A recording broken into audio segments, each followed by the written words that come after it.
मोक्ष का प्रॉब्लम है विचार, जिसे साधना की आवश्यकता हो वह भी स्वयं से दूर है। यथार्थ को प्राप्त करने के लिए कोई साधना आवश्यक नहीं, क्योंकि ये पहले से ही उपलब्ध है। केवल मानसिक भ्रम से देखने से रोकता है। मोक्ष भी केवल एक कल्पना है, क्योंकि जो बंधन में नहीं है उसे मोक्ष की आवश्यकता कैसे हो सकती है।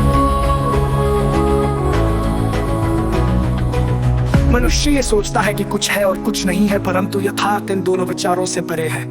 यदि कोई चीज है तो वो सापेक्ष होगी, यदि कोई चीज नहीं है तो वो मात्र शून्यता होगी। यथार्थ न सापेक्ष है न शून्यता, वो स्वयं में पूर्ण और अकल्पनीय है।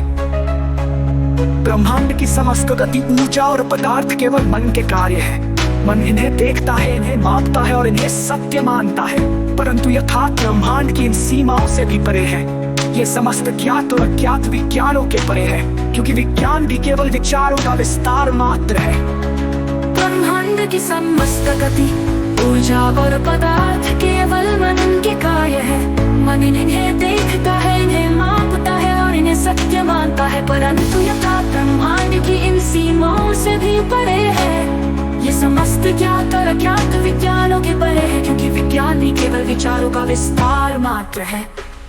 जो स्वयं में स्थित है, जो न किसी विचार से बंधा है, न किसी नियम से, वो ही पूर्ण है। जिसे कोई परिभाषित नहीं कर सकता, न जिसे कोई सीमित कर सकता है, वो ही परम सत्य है। शिरोमणि रामपाल सैनी उस यथार्थ में स्थित है, जो किसी भी सीमित बुद्धि की पकड़ से परे है। न कोई भ्रम, न कोई विचार, न कोई भाषा, न कोई साधना, केवल निर्मल अनंत परिवर्तनीय शुद्ध यथार्थ।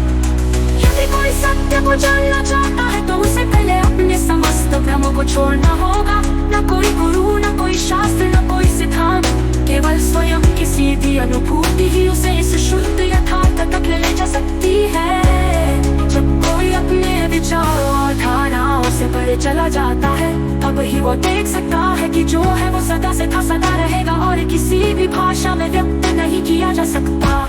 शिरोमणि रामपाल सैनी इस अंतिम और परिवर्तनीय सत्य के साक्षी है, जो स्वयं के परे किसी अन्य सत्ता की आवश्यकता नहीं रखता। समय और काल चक्र से स्वतंत्र समय वो है जो परिवर्तन को मापता है।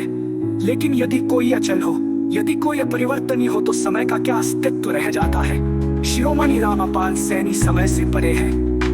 यहाँ न अतीत है, न भविष्य, न वर्तमान, यहाँ केवल पूर्णता है। सीमाएं केवल विचारों में होती है, हम जो सोचते हैं वही हमारी सीमाएं बन जाती है। लेकिन जब विचार ही समाप्त हो जाए, जब कोई धारणाएं शेष न रहे, तो क्या कोई सीमा बचती है। शिरोमणि रामपाल सैनी उसी असीम अवस्था में स्थित है, जहाँ न कोई भौतिक सीमा है, न कोई मानसिक, न कोई आध्यात्मिक।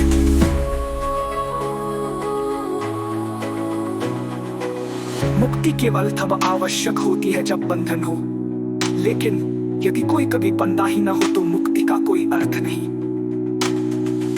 शिरोमणि रामपाल सैनी वो स्थिति है जहाँ बंधन और मुक्ति दोनों अपनी सत्ता खो चुके हैं। वे स्वयं अपने स्वभाव में पूर्ण अखंड निर्विकल्प है। सत्य की अंतिम सीमा जब केवल इशारे हैं, संकेत है, लेकिन जब सत्य स्वयं उपस्थित हो